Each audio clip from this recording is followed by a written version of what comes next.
Estimadas y estimados amigos, les doy la más cordial bienvenida a una nueva cápsula de su canal Salud Conciencia. En esta ocasión, contamos con la participación de nuestra querida y expertísima doctora Ana Burguete.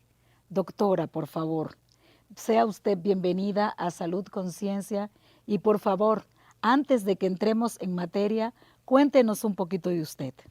Primero que nada, muchísimas gracias, Belkis, por la invitación. Para mí es un honor poder participar en estas cápsulas de Salud Conciencia.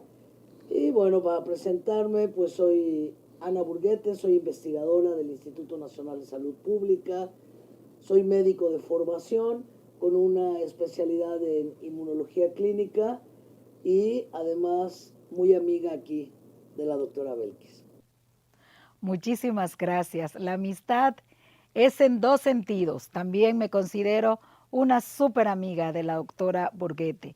Doctora, el día de hoy en que vamos a platicar acerca de un tema de bastante actualidad y que parecería que tenemos bastante dominados todos, pero sin embargo continúa habiendo esta información de manera masiva que puede llegar a confundir a las personas en la toma de decisiones relacionadas con el cuidado de la salud. Se trata del COVID-19. ¿De qué estamos hablando? Para que a todos nos quede claro de qué estamos hablando cuando hablamos de COVID-19. Bueno, primero que nada, vamos a remontarnos a los inicios del COVID-19, que como bien dices, a pesar de que ya casi le pegamos a los 3 años de que el mundo se enfrentó a esta guerra contra el COVID-19, recordemos que el COVID-19 es una enfermedad infecciosa que es causada por un virus que recibe el nombre de SARS-CoV-2.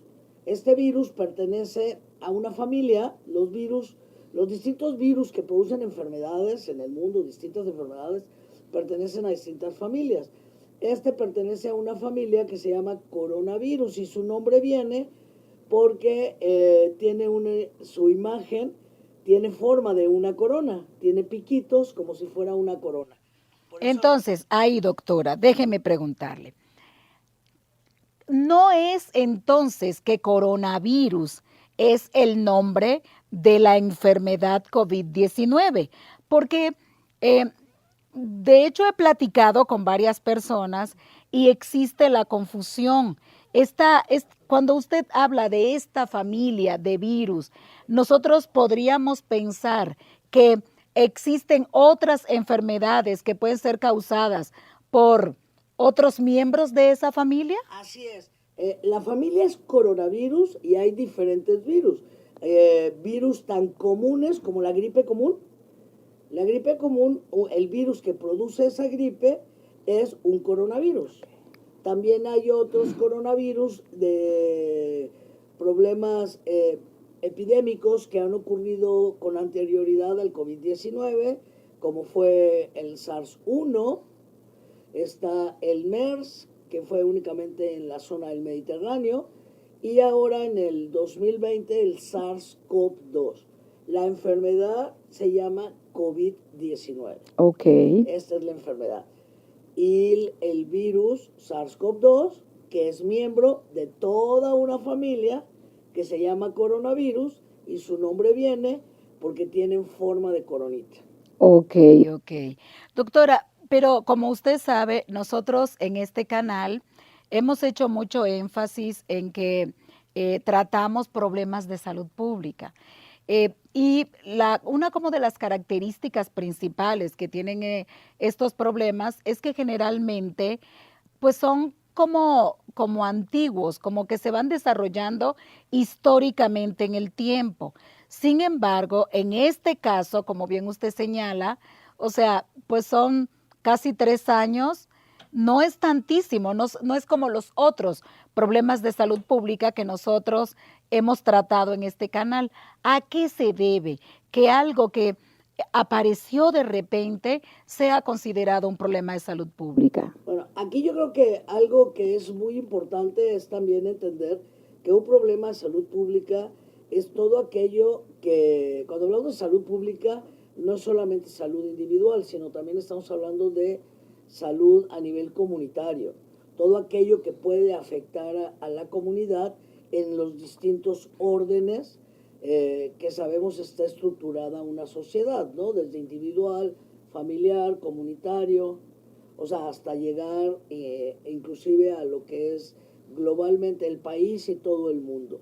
Entonces yo creo que aquí la parte más importante para entender el grado de este problema o la gravedad de este problema de salud pública es entender qué es una pandemia.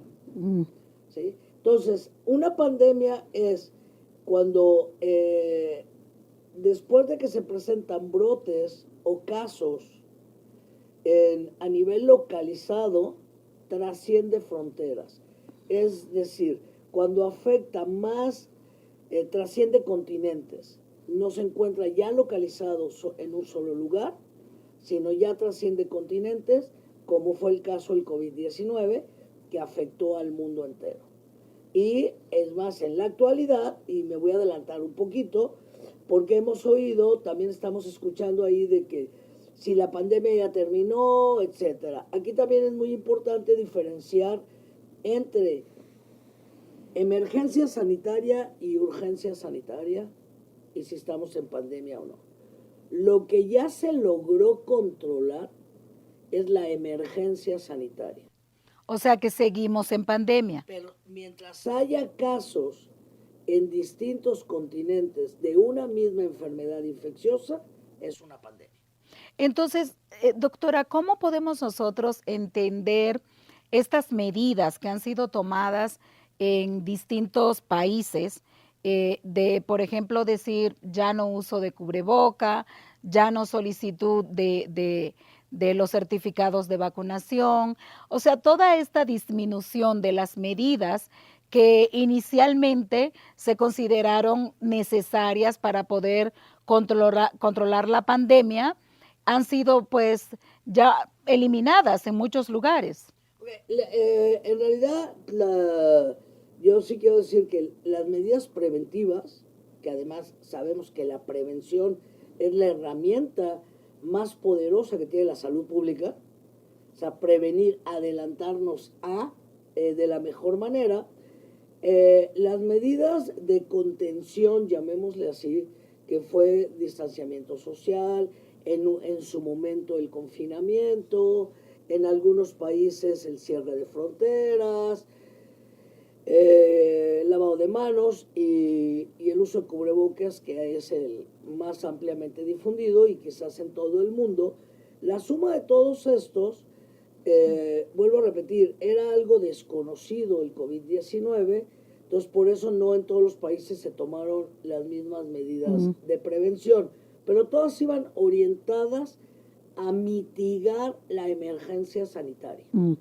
La emergencia sanitaria había que mitigarla porque sabemos que ante la emergencia sanitaria pues incluía pues la mortalidad, y sabemos que la pérdida de una sola vida humana es algo dramático y es algo que nos gustaría poder evitar.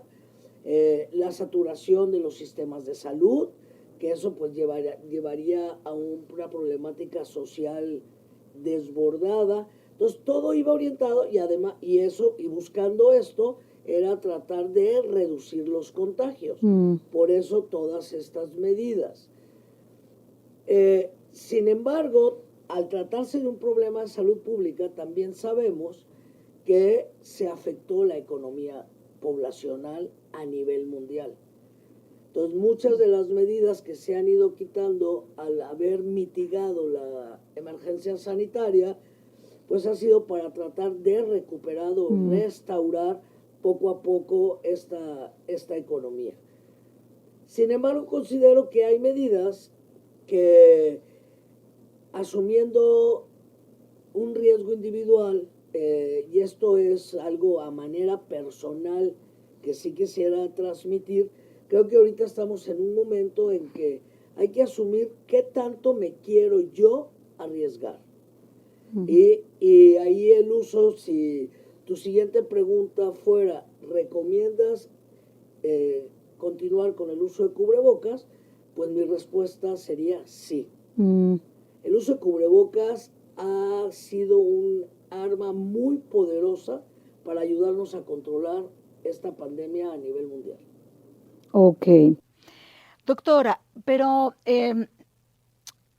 como habíamos comentado tras cámaras, este programa se lleva a cabo a partir de lo que son como los requerimientos del público, a quien agradecemos que permanentemente están interactuando con nosotros.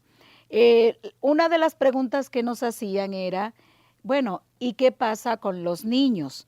Porque en un inicio se mencionaba que los niños no estaban en riesgo. Ah, no, los niños no se enferman. Entonces, ¿qué tan cierto es esto, doctora? ¿Y cuáles son los cuidados que nosotros debemos tener con los pequeños? Okay, yo creo que acabas de tocar un punto súper importante y es muy importante diferenciar población en riesgo, o sea, quiénes están en riesgo de contagiarse y de estos que están en riesgo de contagiarse, ¿cuál es la población de mayor riesgo o más vulnerable de presentar enfermedad grave y muerte? Población en riesgo es toda aquella que puede contagiarse si entra en contacto, por decirlo de una manera muy sencilla, con el virus. Y población en riesgo somos todos, todas las edades, desde el más pequeñito hasta el más mayor. Es decir, que mi sobrinillo de 6 años Está se en puede riesgo contagiar. y en el mismo riesgo que tú de contagiarte. Ok. Y creo que ahí es donde entra una diferencia que es muy importante que todos tengamos muy claro.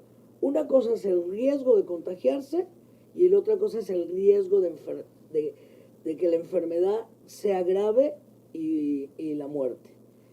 Los niños, obviamente, como tienen un sistema inmunológico, por decirlo así, más fuerte, que el término correcto son más inmunocompetentes, tienen una mayor capacidad de defenderse de las enfermedades infecciosas y aunque se contagien, pues pueden transcurrir ya sea con una enfermedad asintomática o un cuadro leve, sin complicaciones. Eso sí es cierto, pero sin embargo, la población infantil, y se hizo mucho hincapié o se ha hecho mucho hincapié durante la pandemia, y los adolescentes y los jóvenes eran este grupo de riesgo de ser altamente contagiadores. Mm. En inmunología o en medicina se habla de los acarreadores o los carry-on. ¿Quiénes son los mejores acarreadores? Es decir, los mayormente transmisores, estos que hacen cuadros asintomáticos o cuadros leves. Nuestros Uber Eats. Exacto, del virus. Muy bien, muy buena. Ahí, sinonimia, exacto. Pero de que se pueden contagiar y que tienen el mismo riesgo que cualquiera, sí. Sin embargo, el adulto mayor, el paciente inmunocomprometido, o sea, con enfermedades independientemente de la edad, o que tenga comorbilidades como diabetes, hipertensión, etcétera, pues son los que tienen mayor riesgo de desarrollar enfermedad grave. Pero, doctora, entonces, ¿cómo podemos nosotros prevenir, ¿no? En los pequeños. Porque usted decía, si me preguntas si se debe continuar con el uso del cubreboca, eh, sabemos que es incómodo. ¿Cómo le hacemos con los niños? ¿Cuáles son las medidas de prevención que podemos nosotros implementar para disminuir la posibilidad de contagios en los menores? Ok, yo sé que en un niño muy pequeñito, pues se complica que pueda estar usando el cubrebocas todo el tiempo y además el uso del cubrebocas tiene que se tiene que usar de una manera adecuada. Sabemos que, bueno, hay que lavarse las manos previo a ponérnoslo. luego lavarnos las manos antes de quitarlos, no estar tocando la parte de adentro del cubrebocas, ni como hemos visto, ¿no? Se bajan, comen y se lo vuelven a subir, o lo traen en el cuello, o solamente, como se llama cubrebocas, solo se cubre la boca y no se cubre la nariz. O sea, en un niño eso es más complicado eh, a determinada edad. Pero la prevención entonces está en manos, primero, si hablamos de medidas preventivas, en los mayores. O sea, el mayor debe cuidarse de evitar lugares de alto contagio, usar el cubrebocas, no llevar el virus a casa, donde están los pequeños, etc. Y de ahí el arma más poderosa de prevención, no solo en nuestros niños, ahorita que es a donde estamos enfocados, con base a tu pregunta, pero de ahí en toda la población, se llama vacuna. Ok. La vacuna previene el virus, previene la gravedad, previene la muerte. ¿Qué nos previene la vacuna? Fíjate que esa pregunta es bien interesante, porque se dio un fenómeno en la población en general cuando se empezó a vacunar y todavía estábamos teniendo brotes muy importantes, o sea, había periodos de tiempo con incremento de casos, etcétera, cuando se inició este proceso, esta logística de vacunación. Entonces se tenía el fenómeno en la población era, ya me vacuné, ya no me va a pasar nada. ¿Sí? O sea, ya me vacuné, ya, o sea, no va a pasar nada. Pero la palabra viene que previene. Y hay que diferenciar entre prevenir y evitar. Prevenir es que tienes a tu favor ciertas herramientas para poder defenderte. Entonces, la vacuna previene que te enfermes hasta en cierto porcentaje, pero también previene que en caso que te contagies, previene que desarrolles enfermedad grave y muerte. Y lo que sí es muy importante mencionarle a toda la audiencia es que las vacunas llegaron para salvar vidas y han salvado vidas. Pero doctora, ¿debemos vacunar a los niños? Sí. Es una pregunta, pues, que en reiteradas ocasiones escuchamos. Hay debates muy fuertes porque, de hecho, nosotros aquí nos llegan una cantidad de, pues, de mecanismos legales que tenemos a nuestro jurídico trabajando constantemente, de un grupo poblacional que demanda que le vacunen a sus niños y otro grupo poblacional que dice no. Y dentro de nuestro público, nosotros hemos encontrado varios que nos dicen, ¿debo vacunar a mi niño, sí o no? Nos hacen la pregunta. Entonces, usted dice que sí. ¿Por qué? Y dentro de las preguntas que vienen se acompañan con esta de si lo debo vacunar o no, es cuáles son los riesgos, cuáles son las posibles secuelas de la vacuna. A ver, aquí hay algo muy importante. Sí hay que vacunarlos y no es porque me quiera salir del tema, pero es bastante extraño encontrar a una persona que diga, no lo voy a vacunar de sarampión. O sea, o aplicar las vacunas de la cartilla. Y sabemos que las vacunas de la cartilla, de hecho es bastante difícil encontrar al pequeñito cuando lo llevan a las vacunas, que no llore cuando se la ponen, que luego no llore porque le duele el brazo y que inclusive tenga fiebre entre 24 y 72 horas. Pero las mamás ya lo sabemos, que les va a dar fiebre, que les va a doler, que les van a doler las piernitas cuando los vacunan. Pero sabemos que al vacunarlos prevenimos que enfermen o que ese pequeñito pueda morir de una enfermedad viral. Es exactamente lo mismo con la vacuna de COVID. Yo sé que ha habido mucha desinformación que alrededor de las vacunas, que inclusive permitió acuñar el término infodemia con esto de la pandemia, toda esta desinformación que ha habido. ¿Sí? Y todo empieza desde la carrera para desarrollar las vacunas. ¿Sí? Es entendible la gente que no está en el medio científico, que les brinque, que les llame la atención, ¿no? Que, o sea, que se haya logrado. Yo sí les puedo decir que es un logro maravilloso para la humanidad haber logrado en un tiempo corto desarrollar estas vacunas. Porque esto significa además de el desarrollo científico, además de los avances de la ciencia, que no es lo mismo ahorita que en pandemias atrás o años atrás, también demostró el trabajo multidisciplinario en todo el mundo, porque científicos de todo el mundo se movilizaron a los distintos laboratorios para lograr las vacunas. No lo hizo una persona, no lo hizo en realidad un solo país, sino los expertos de distintas partes se sumaron a los distintos grupos para poder desarrollar estas vacunas. Se desarrollaron bajo un rigor científico muy importante y se fueron haciendo los estudios y demostrando su beneficio y tratando de evaluar también los posibles riesgos. Por eso los grupos de edad de los más pequeñitos fueron los últimos en vacunar hasta no estar seguros que había una alta seguridad para ellos. El segundo temor para las vacunas es por la desinformación, es de que si producía infertilidad, eso fue muy sonado y eso quedó completamente demostrado que no tiene, o sea, no hay manera que tenga un efecto, o sea, sobre esa área, ni en los niños, ni en las niñas, ni en las mujeres, ni en los jóvenes. ¿Qué hace la vacuna? Yo creo que si entendemos qué hace la vacuna nos puede quedar un poquito más claro. Hay dos tipos de vacunas. Una es el virus inactivo, por decirle, que se llama virus atenuado, es que le quitan todas las características infecciosas y nada más le dejan lo que no produce enfermedad.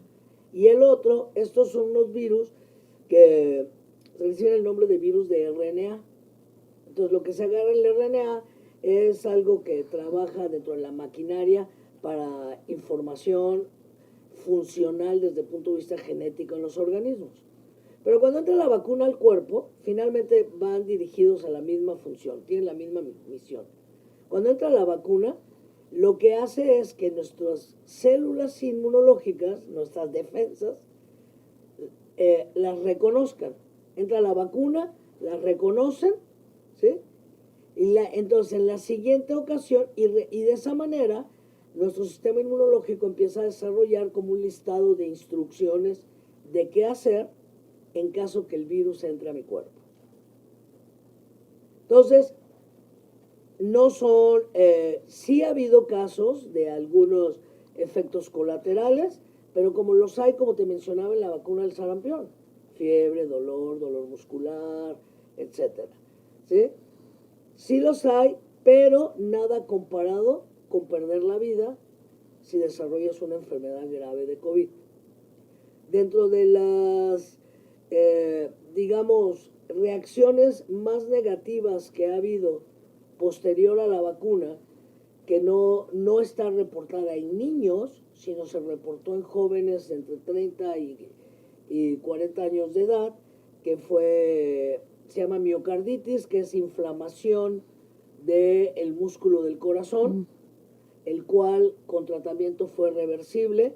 Yo sí te puedo decir que es un porcentaje muy pequeño. En el grupo de edad donde más se presentó fueron menos de 100 casos por millón de vacunados. Y ese es el porcentaje mayor de reacciones secundarias severas, digamos, de la vacuna. La otra reacción secundaria que en severidad ocupa el segundo lugar son las reacciones alérgicas, y esa es una de las razones, pero eso puede ser con la vacuna, con cualquier otra vacuna o con un medicamento que no te sepas alérgico. Doctora, pero y en contraste, ya vimos cuáles pueden ser posibles efectos adversos, que son muy pequeña la proporción. Si nosotros en el contraste decimos, bueno, me arriesgo y no me vacuno. ¿Cuáles pueden ser, o no vacuno a mi niño en específico, cuáles pueden ser las posibles secuelas relacionadas, partiendo de que no tenemos un caso letal, sino que simple y llanamente puede haber secuelas graves? Esto con el propósito de que la gente tenga información para la toma de decisión. Usted mencionó, estos son los como posibles efectos más graves que puedo tener si tengo la vacuna, si caigo dentro de esa pequeña proporción. Pero en el otro lado, ¿a qué me arriesgo yo si no me vacuno o si no vacuno a mi niño y él contrae el COVID? Bueno, en primera instancia, si él se contagia de COVID, partamos que es un niño muy inmunocompetente, fuerte, etcétera, y hace un cuadro asintomático o leve que no se detecta en los primeros días. De entrada, pues es como mencionabas tú, un Uber Eats, un acarreador del virus que va a llevar al colegio, a casa o con quien conviva, y entonces se convierte en un contagiador y pone en riesgo a personas vulnerables. Eso en primera instancia. En segunda instancia, y aquí estás tocando un tema muy importante, inclusive sabemos que los cuadros de COVID, como ha ido avanzando la pandemia, el virus que produce COVID-19, pues ha ido variando, ¿no? Y las últimas variantes, los cuadros, pues clínicamente la mayor parte de las personas presentaba cuadros menos graves, menos severos, la mortalidad disminuyó y eso hizo también que la gente se confiara. Pero yo aquí sí quiero mencionarles es que COVID-19 no es una gripa, aunque los únicos síntomas que presenta el paciente sean de vías respiratorias superiores. COVID-19 no es una gripa, independientemente de las variantes, es una enfermedad sistémica que produce inflamación a distintos niveles. ¿Sí? Clínicamente puedes tener solamente tos, dolor de garganta, dolor de cabeza, dolor de ojos, algo de fiebre, cansancio, un poquito de fatiga y no pasar de ahí. Pero internamente es un proceso inflamatorio sistémico. Y si hablo de sistémico es que se puede inflamar hígado, riñón, corazón, pulmón, o sea, todos los niveles. Y además también produce lo que se ha visto ahorita dentro de las secuelas a largo plazo y que también hemos oído que hablan de secuelas, long COVID, etcétera. Finalmente es estas secuelas o este daño que deja el COVID y que se puede presentar a los 30, a los 60 o a los 90 días después de haber padecido COVID y puede ir desde cansancio, ¿sí? Hemos visto complicaciones intraoculares. Una de las más frecuentes es alteración del funcionamiento hepático y esto a todos los niveles, incluyendo niños pequeños. Entonces ya si tú tienes alteraciones en tus exámenes de laboratorio del funcionamiento hepático, pues ya es una señal de alarma que pudimos haberle evitado, ¿sí? Porque no sabemos cómo vayan avanzando en la edad o en edad adulta, qué complicaciones podría tener esto. Tenemos casos de hipertensión reactiva y otra de las, ha habido, también es muy frecuente las alteraciones emocionales.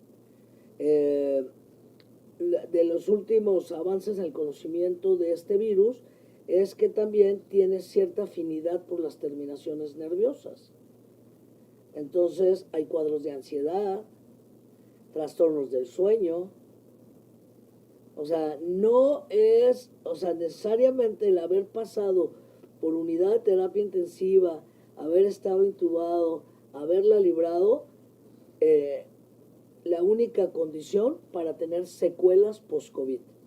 Desde un COVID muy leve puedes tener cierto tipo de secuelas que se pueden evitar si estás vacunado. Definitivamente. La recomendación, amigas y amigos, es la vacunación.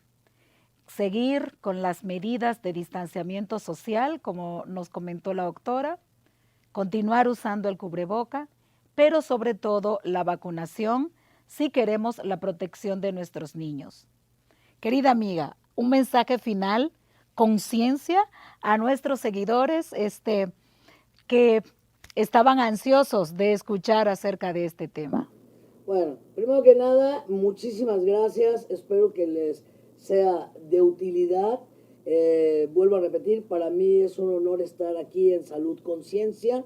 Y como mensaje final, recordemos que lo he repetido en diversas ocasiones, al COVID lo vencemos entre todos. Y lo vamos a vencer vacunándonos y siguiendo con las medidas de prevención para evitar que volvamos a tener nuevamente un alto índice de contagios. Muchísimas gracias. Gracias a ti, doctora. Amigos, gracias a ustedes que nos hacen el favor de seguirnos, de ver nuestros videos, que no tienen otro propósito que ser de utilidad para la toma de decisiones y para el mejoramiento de su salud. No olviden darle me gusta, suscribirse y compartir este que es su canal. Gracias.